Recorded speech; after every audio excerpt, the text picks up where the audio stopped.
প্রিয় দর্শক আসসালামু আলাইকুম। এমএস কিচেন ইউটিউব চ্যানেল থেকে সবাইকে ওয়েলকাম জানিয়ে আজকের এপিসোডটি শুরু করছি। আমার আজকের এপিসোডে থাকছে চিংড়ি মাছ রান্নার রেসিপি। আজকে আমি চিংড়ি মাছ রান্না করব পেঁয়াজ কলি, নতুন আলু আর বাঁধাকপি দিয়ে। চলুন তাহলে আর কথা না বাড়িয়ে এই রান্নাটি শুরু করি। প্রথমেই এই রান্নাটি করার জন্য চুলায় একটি প্যান বসিয়ে গরম করে এতে আমি 1/3 কাপ পরিমাণ সয়াবিন তেল দিয়ে গরম হওয়া পর্যন্ত অপেক্ষা করছি। তেলটা আমার গরম হয়ে গিয়েছে। এবার আমি এতে 1 চিমটি পরিমাণ লবণ আর হলুদের গুঁড়া দিয়ে দিলাম। দিয়ে এতে আমি কিছু চিংড়ি মাছ দিয়ে দিচ্ছি। প্রথমে একটু ভেজে নিব। এই তো সবগুলো চিংড়ি মাছ আমার দিয়ে দেওয়া হয়ে গিয়েছে। এবার আমি নেড়ে চেড়ে চিংড়ি মাছগুলোকে সামান্য সময় একটু ভেজে নিব, প্রায় 1 মিনিটের মতো।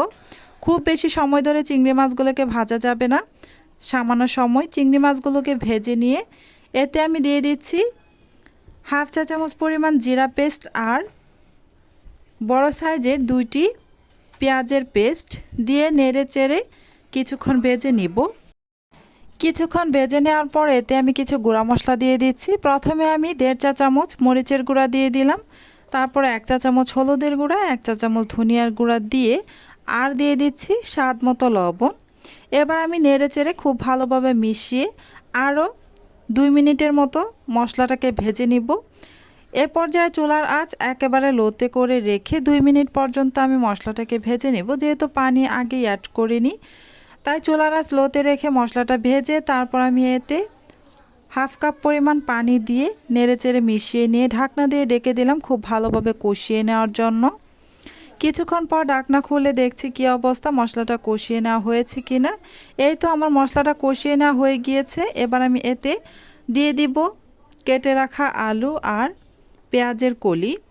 এগুলোকে আমি প্রায় 1 ইঞ্চি পরিমাণ লম্বালম্বি করে কেটে নিয়েছি। আর সাথে দিয়ে দিলাম কাঁচা টমেটো।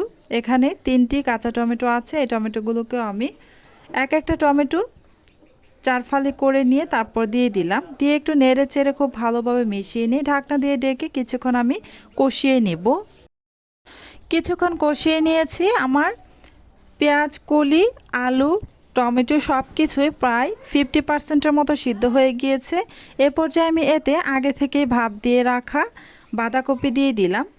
এখানে একটি বাঁধাকপির 3 ভাগের 1 ভাগ আমি কুচি করে নিয়ে তারপর সামান্য একটু ভাপিয়ে নিয়েছিলাম।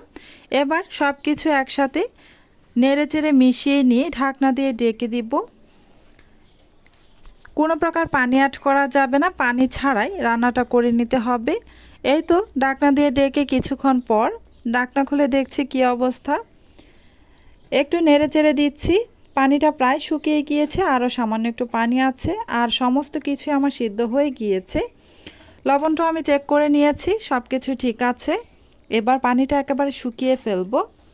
একটুও পানি রাখা যাবে না এই রান্নাটায়, একেবারে ভাজা ভাজা করে নিতে হবে। কিছুক্ষণ নেড়ে চেড়ে এই যে দেখতেই পাচ্ছেন একেবারে পানিটা আমার শুকিয়ে গিয়েছে। এবার আমি নামিয়ে সার্ভ করে নিব।